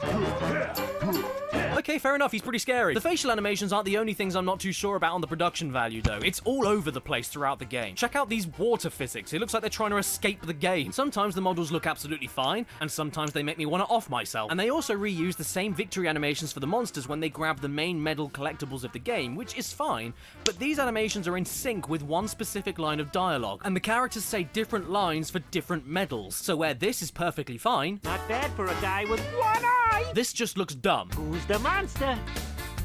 I'm sorry, how does it go? Who's the monster? With an eye! For a nice bit of replayability, as you go through the game, you unlock more tools to use to access areas you couldn't get to before. And if you quit a level, thankfully, the amount of ooze and other collectibles you got on the level is stored, making the dashes towards the final collectibles and children to scare much easier. And check this out, you even get to race Randall as a makeshift boss battle, and these bits are really fun, I'm not gonna lie. Hey, you're more of a challenge than I thought. Yeah? Well, you're more toothed than I thought. I'm getting restless now. I want to go outside. The weather's lovely out there. Imagine what I could do. I could run through the hills or fly a kite. Now why would you want to do that? Oh, what did I eat last night? You've already got a kite, Caddy. I'm here. You're not what I had in mind. Fly me, Cads, fly me. Can you please calm down? I need wind. Well, what do you want me to do? Blow on you? Please, anything will do, anything. I just want to feel alive again. Oh no! The kite turned into Finding Nemo on the GameCube. My first impressions with this game are not all that bad, actually. This visual design is very appealing. I mean, this was made by Traveller's Tales, who have been known for quality when it comes to Pixar games. And the first level of this game is... going to school. Gee whiz, Papa Bear! We start the game off with a cutscene from the movie featuring a child physically assaulting his father. Come on, what's this? And then we get to swim around like nothing ever happened. It's just our little secret. Watch me swim over to that coral. Why don't you try to swim through all those rings of bubbles on the way? I remember my first day of school.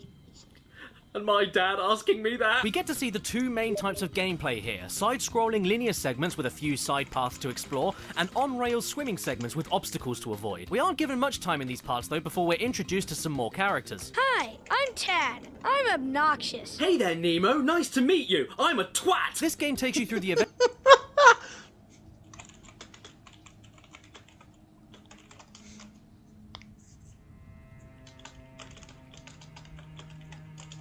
of the movie in a style very similar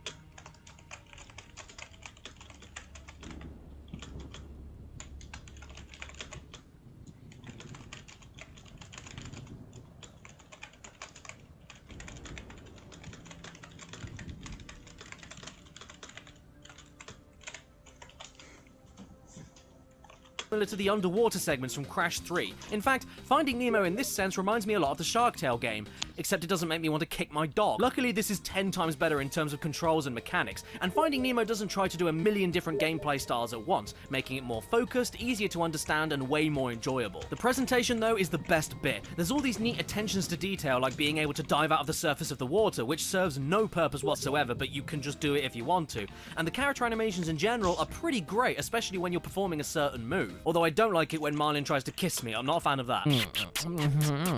These good visuals, though, come at a cost, a high cost at that. Like, £15. This is one of the worst performing games I think I've ever seen, and I've played Shrek Extra Large. I swear I can hear the GameCube practically catching fire trying to run this. If we aren't careful, the fish in here might cook over and we can have them with chips. Look at this shit, it's terrible. The music though, damn, it's really good. In fact, for a level about going to school, it's surprisingly epic.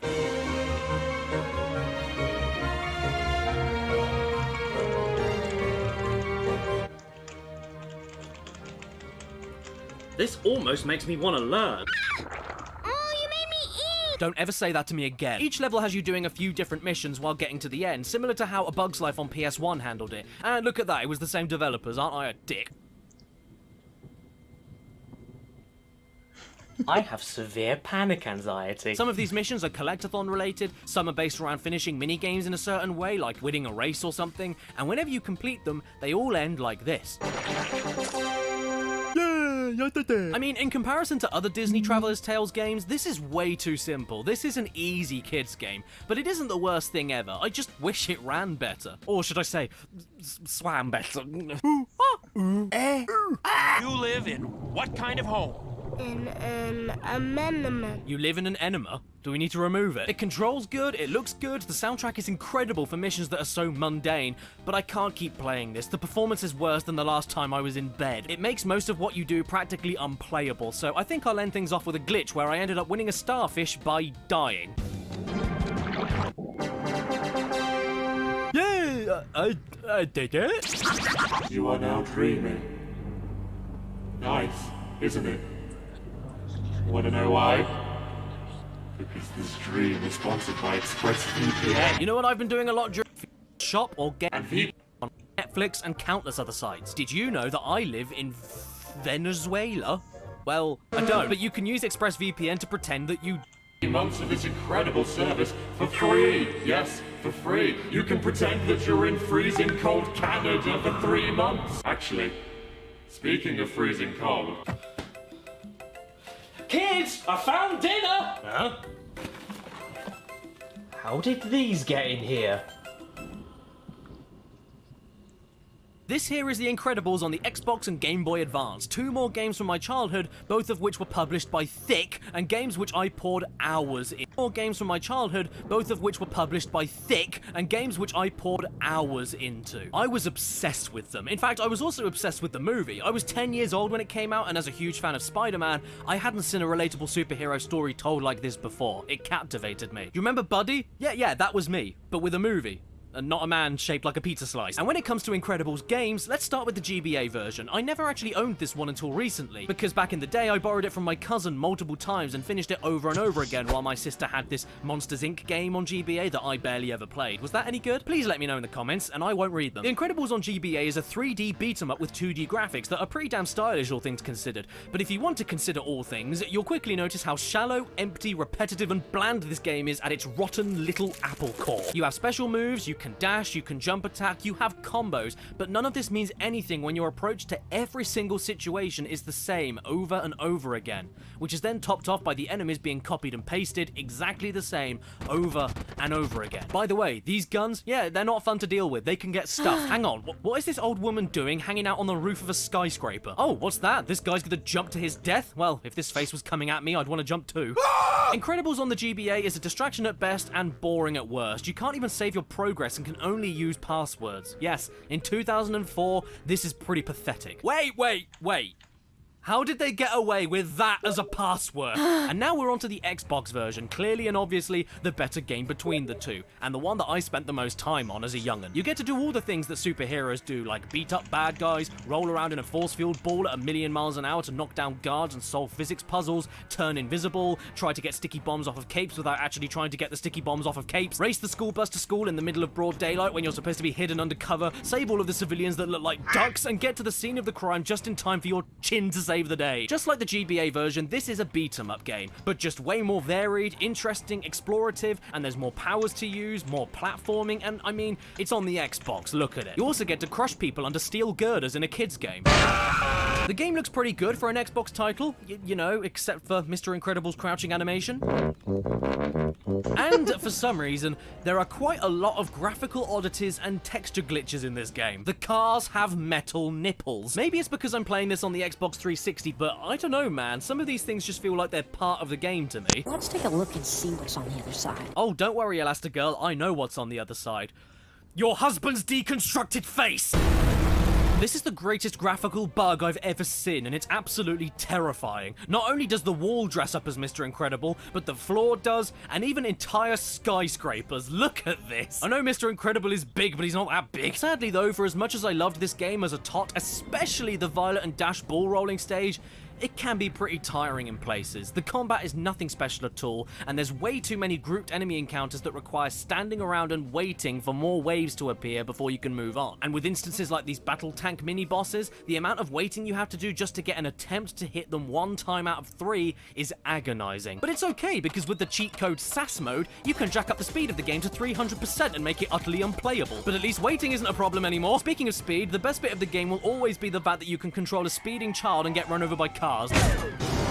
Yes, I did it! Average speed 147 miles per hour, I ran for 13 miles, and I burned 187 calories. I did all of this and burned off the same amount of calories as a Kinder Egg. Exercise is a lie. But don't leave your seats just yet. You can run into that moving truck anytime you want, because right now, we haven't even pierced the skin of the cream. Did you know that before the Incredibles 2 movie released in 2018, there was another Incredibles 2 that was actually treated like the official canonical sequel to the original movie called Rise of the Underminer for the Xbox? Look, I personally love the movie, but no matter how you felt about the sequel that we eventually got, I think Dog Sick would have been better than this game. But hey, at least we get to play as Frozone this time, which is great because he finally found his super suit! This is a 2-player linear 3D beat-em-up once again, with the single-player mode allowing you to switch characters whenever you want, and the first level of this game shows you absolutely everything you are going to be seeing and doing for the next 4 hours. Production-wise and gameplay-wise, it's all spread on you right here like an invasive swab test in the first stage, and it never gets any better or changes even remotely as it goes on. You hit robots in brown and grey tunnels with basic attacks and occasional special attacks, you hit robots in brown and grey tunnels with basic attacks and occasional special attacks, and you hit robots in brown and grey tunnels with basic attacks and occasional special attacks. Sorry to be redundant just to make a point, but this game doesn't seem to have a point, so I'm making up any point that I can. Just look at this. This is level 1, and the most impressive the visuals get. And even then, it still completely ignores the laws of sound. It's raining boulders! Keep moving! You know what I'm gonna do? I'm gonna apologize to Crash of the Titans. I'm sorry. I thought that you were the most mind-numbing and tedious button masher I've ever played. But this? This is a stain in the pants of God! Sure, the basics of the game are the same as the first Incredibles, running, jumping, and attacking, but in comparison, this is soul-destroying. Unlike the first game, you can't explore around these areas, there's no branching paths, you're outright punished for thinking outside of the box, and the upgrades you can buy with XP points just end up making the same 4 moves you already do hit a little bit harder. Speaking of, do you like robots? Do you like these robots? Well, I hope you do, because they are everywhere from the start all the way to the end, shamelessly copied and pasted all over the place, and strategies to fighting them amount to hitting them very quickly or sitting there like a dope and waiting for them. Oh, and also, when you play on your own, the partner AI is a little bit... I got so bored of this game that I actually ended up using cheat codes to unlock every level just to see if things improve later on.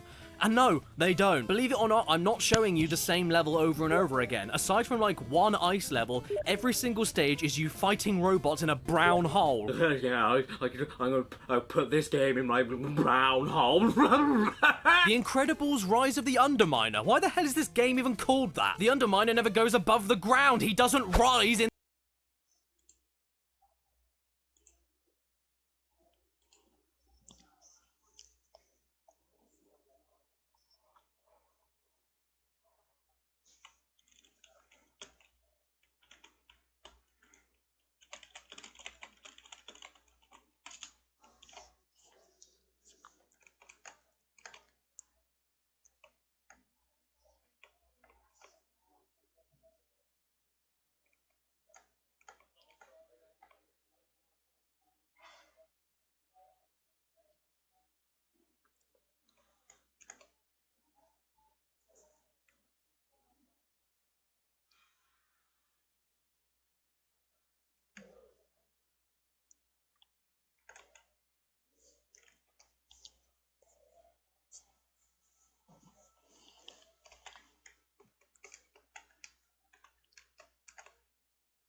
Au.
Uou.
Aham.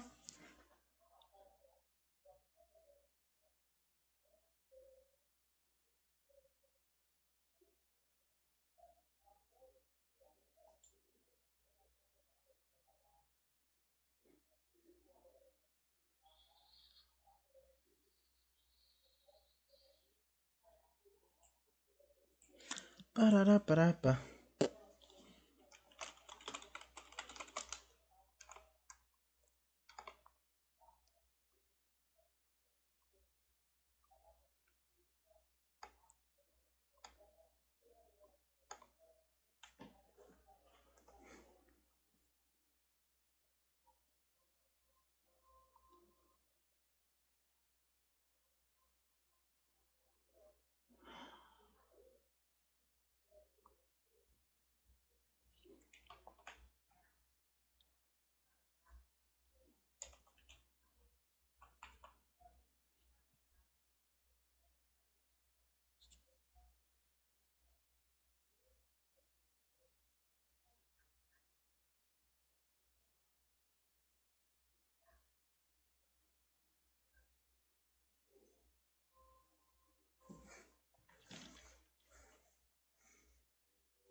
That's awesome. Jesus.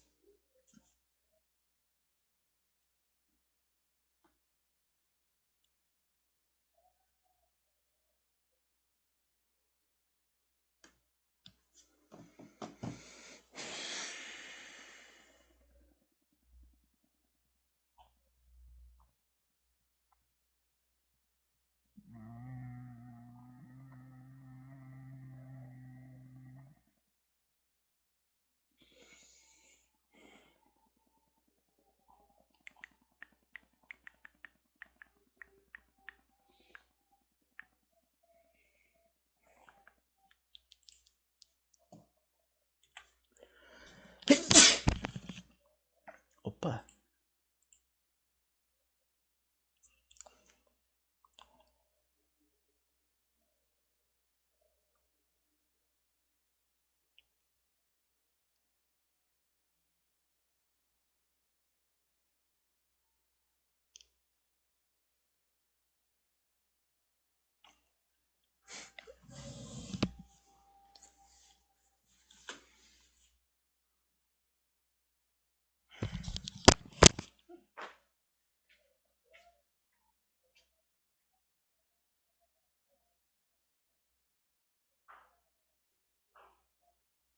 Essa casa fica tão estranha sem minha mãe.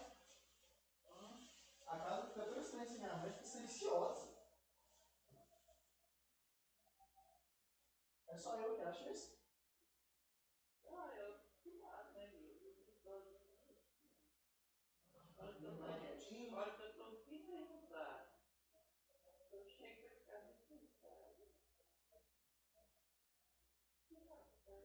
E quando você tá, a gente tá dormindo.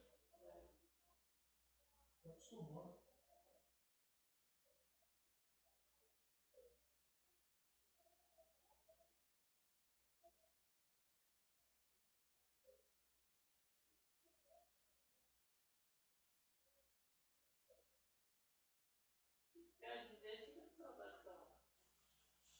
Não, gosto de barulho.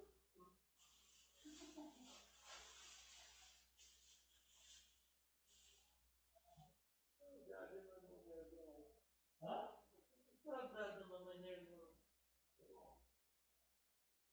Nervosa não.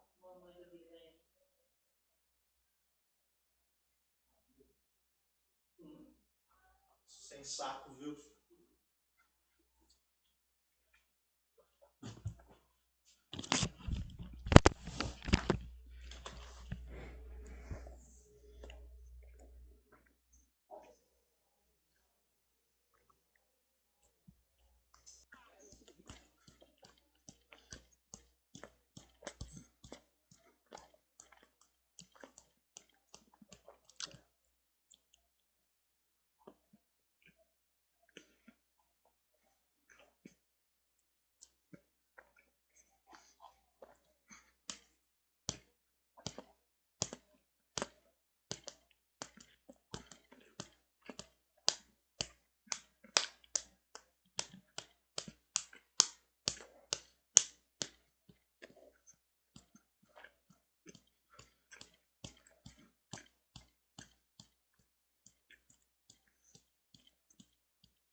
Que porra é essa? Ô, você vai querer um pão? Não, obrigado. Vou tentar aqui.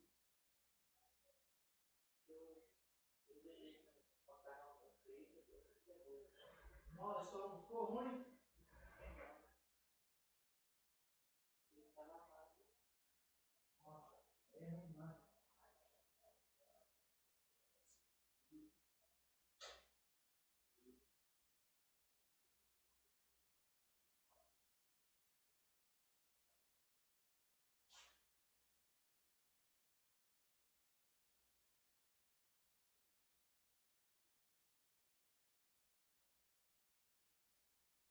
Só tem nós, né, nessa liberação da quarentena.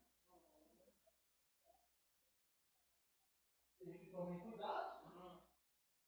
Cuidado, hein? Eu tô se lascando, me perdoa que é 4, 4, 4. Que bom que todos é um. Ah! Tá inteiro, beleza, mulher, menina, pronto. Que da hora, hein?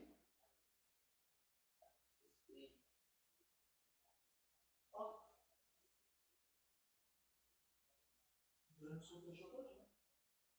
Vai a mãe do Guilherme, com a dois movimentos, mas você quem? A minha chefe, por sinal, já sai no Guararaia.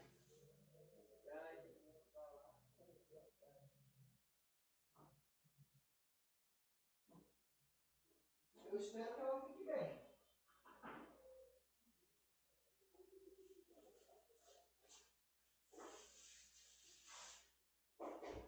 Ai, meu Deus. Essa vai pela protonona. Mas essa vai pela protonona. Ah, é. Eu vou trabalhar de tarde. Essa semana.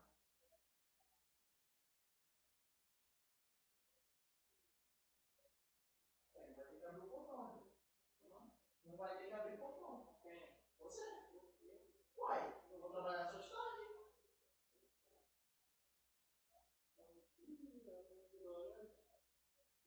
Não? Mas eu acho que ela não volta segunda, não. Segunda eu acho que ela não tá de volta, não.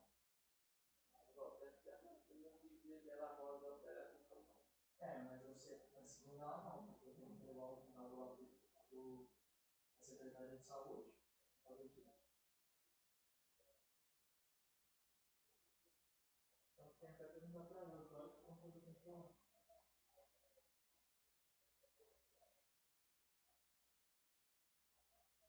Eu tô preocupado de cara, volta. Eu tô preocupado de cara.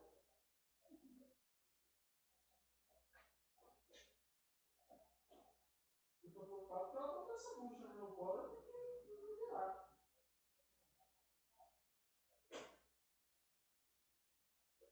Aham.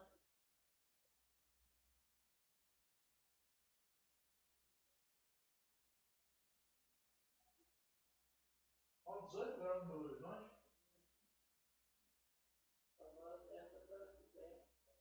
Nada.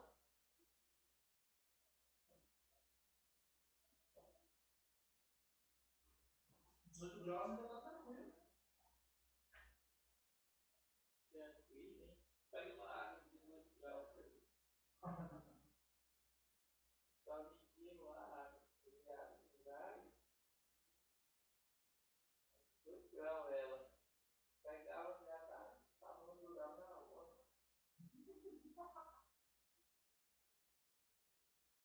Já tem que ficar comendo 10 graus mesmo pra fazer.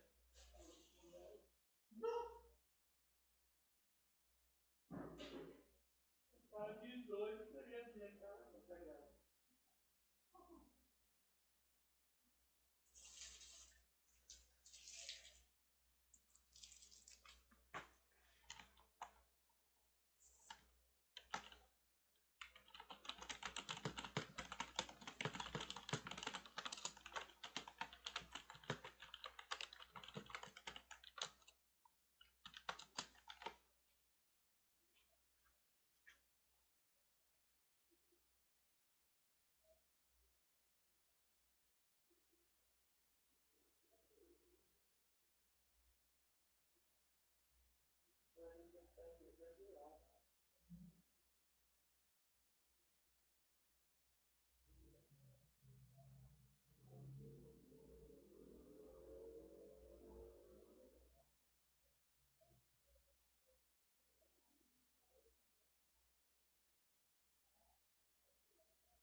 Mas você acha mesmo que no Brasil vai dar certo? Qual é de voltar? Faria? Tempo atrás, sim. Mudaram de ideia. Às vezes, em setembro,